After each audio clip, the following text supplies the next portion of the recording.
Action. ये हटाया और ये हटाओ ऐसे रख दिया। हटाना पड़ेगा। हाँ हटाऊंगा। रोल। आपको दिखाना है कि ये देख दिख रहा है ना। हाँ ठीक।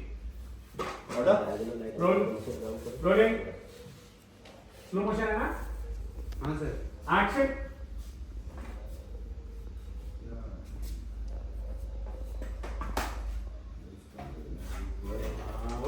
Very good. Hello guys, welcome to my new vlog. तो आज आपका भाई जा रहा था मड आइलैंड के अंदर एक वेब सीरीज शूट करने के लिए। गाइस ये वही वेब सीरीज़ है जो मैंने कुछ दिन पहले अपने व्लॉग में डाला था कि मैं शूट कर रहा हूँ, और आज उसका आखिरी फाइनल डे था जो कि हमारा पंजाब में शूट हुआ था 5 दिन वहाँ, और यहाँ का जो हमारा थर्ड डे था वो फाइनली रैप वाला डे था। तो हम लोग जा रहे थे आज मड आइलैंड में शूट करने के लिए एक ऐसा सीन जो कि बहुत ही डार्क एरिया में शूट होने वाला था, एंड वहाँ पे ऑलरेडी बहुत सारा शूटिंग हो चुका था और हमारी वेब सीरीज़ का सेट भी वहीं पे लगा हुआ था। So guys as usual mud में बहुत ज़्यादा रश था यार, तो मैं किसी तरीके से वहाँ पे पहुँच ही रहा था, लेकिन पास में फिर इतना ट्रैफिक जैम और आगे रोड ब्लॉकेज था, तो काफ़ी मुझे वेट करना पड़ा गाइस। तो कभी भी आप अगर मड आइलैंड जाते हो तो सो प्लीज़ 1 से 1.5 घंटे एक्स्ट्रा टाइम लेके जाना। सो गाइस यहाँ पे मैं फाइनली पहुँच चुका था। तो ये वाला एरिया था जहाँ पे सारे स्टूडियोज़ थे, तो मैं ढूंढता आगे चला गया, और ये राइट साइड वाला शक्ति कपूर का बंगलो है। सो भाई इतना अंदर घुस के कौन कौन से स्टूडियोज़ होते हैं, और इतने महंगे इतने पुराने एरियाज़। सो गाइज़ ये था हमारा स्टूडियो, आरडी स्टूडियो, जहाँ पे मैं आज शूटिंग करने वाला था। तो जैसे ही मैं एंटर किया मैंने देखा कि आसपास बहुत रौनक है और इतनी सारी यूनिट्स, इतने सारे प्रोडक्शन हाउसेस यहाँ पे ऑलरेडी काम कर रहे थे। सो गाइज़ आप लोग कुकू एफएम देखते होगे या फिर कुछ टीवी सीरियल्स देखते होगे, तो ऐसे ही सेट होते हैं जहाँ पे सारी की सारी शूटिंग करी जाती है। और मड आइलैंड एक कोर पॉइंट है जहाँ पे सारी चीज़ें अवेलेबल हो जाती हैं, बड़े बड़े स्टूडियोज़ होते हैं, क्योंकि एक गाँव का एरिया है। अरे भाई मोहित भी आ गया, मोहित का घर पास में था, तो हमने सोचा बुला लूँ। ओके घर में बर्तन कर रहा होगा, तो मैंने कहा चलो बुला। मैंने कहा भाई यहाँ शूटिंग चल रही है, 3 प्रोडक्शन हाउसेस काम कर रहे हैं, 3 यूनिट काम कर रही है। तो मैंने सोचा किसी को क्या ही पता चल रहा है अगर हम लोग आ जाएंगे तो, है ना भाई।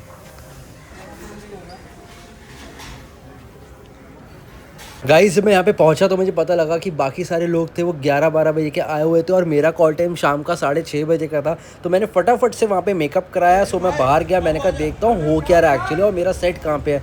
तो मैंने देखा ये फर्स्ट वाली जो बेल्ट थी यहाँ पे हो रहा था, दूसरा वाला शूट मेरा हुआ, और उसके बाद कॉस्ट्यूम फटाफट से मैं रेडी हुआ और मुझे बुलाया कि सर आप आज ही अंदर, आपका स्टोर रूम का सीक्वेंस है, जो मेरा पैच वर्क था पिछले वाले शूट का सीक्वेंस है। तो वही वाले सीक्वेंस मैं शूट करने के लिए आगे गया। तो वहाँ पे जो हमारे मेन लीड थे मिस्टर राहुल, उनके साथ मेरा आखिरी सीन वहाँ पे शूट होने वाला था। यहाँ पे हमारा कैमरा रेडी हो रहा था, तो फिर एकदम से टचअप वाले भैया उन्होंने कहा ठीक है अंदर बहुत गर्मी होगी, तो प्लीज़ आप हमारे यहाँ से अभी टचअप फिर से करा लो, क्योंकि आपके फेस पे स्वेटिंग आ जाएगी बार बार, और अंदर जाके वो जब आपका क्लोजअप लगेगा तो वो सुंदर नहीं लगेगा। सो गाइस आपको कभी भी शूटिंग में जाने से एक टाइम पहले आपका टचअप करा लेना चाहिए, और टचअप कराने के बाद आप फाइनल जब शॉट में आओगे तो आपका जब क्लोजअप शॉट लगेगा तो उसके अंदर आपको बहुत ज़्यादा स्वेटिंग फील नहीं होगी। सो ये वाला पॉइंट था हमारा, यहाँ पे एक सीक्वेंस यहाँ शूट हो गया। तो ये हमारे सामने हमारे मेन लीड एक्टर है मिस्टर राहुल, जिनके साथ मेरा सीन लगने वाला था, क्योंकि मैं इन्हीं का मैनेजर प्ले कर रहा होता हूँ। ये पंजाब में भी शूट करके आए थे, एंड बहुत बड़े बड़े शोज़, बहुत बड़े बड़े सीरियल्स और बहुत बड़े बड़े रियलिटी शोज़ भी कर चुके हैं। पिछले 7-8 साल 10 साल से मुंबई में एक्टिव हैं। तो मैंने सोचा चलो ठीक है थोड़ी देर बैठता हूँ।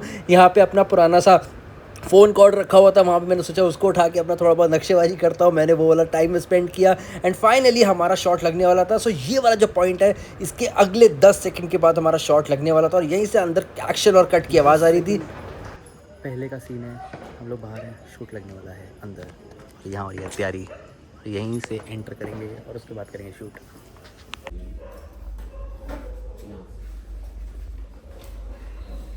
One more action. ये हटाया और ये हटाओ ऐसे रख दिया। हटाना पड़ेगा। हाँ हटाऊंगा। रोल। आपको दिखाना है कि ये देख दिख रहा है ना। हाँ ठीक। Order. Roll. Rolling.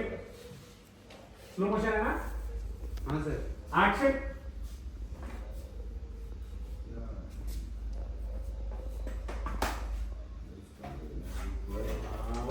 Very good. Guys आज बाबा साहब अम्बेडकर जयंती भी थी, तो बहुत ज़्यादा रैलियाँ निकल रही थी, बहुत ज़्यादा रश था।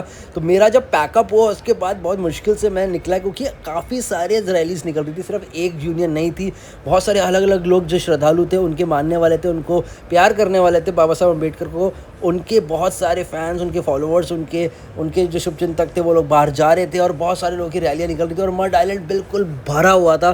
सो मुझे घर पे फटाफट जाना भी था, मेरा एक छोटा सा मेरा ऑडिशन आया था, मुझे फटाफट वो भी बनाना था। और रात के ऑलरेडी 12 सवा 12 बज चुके थे और बहुत अंधेरा हो जाता है गाइस रात को मड आइलैंड के अंदर। सो कभी भी आप जाते हो तो थोड़ा सा टाइम लेके जाया करो, बहुत ज़्यादा लेट ट्रैवल मत करा करो। सो मैं फाइनली निकल चुका था और अब मेरा पॉइंट था, मैं पहुँचने वाला था और बीच में एक और रैली आ गई। सो गाइस आज का सारा मैंने क्लिप बाय क्लिप आपको सब कुछ मैंने व्लॉग पे बता दिया है। सो गाइस आई होप आपको पसंद आया होगा। मेरी जर्नी में साथ देने के लिए वेरी वेरी थैंक यू, आपने बहुत सपोर्ट किया। सो गाइस ऐसे ही सपोर्ट करते रहो, लाइक शेयर सब्सक्राइब करना मत भूलना। Take care guys, bye.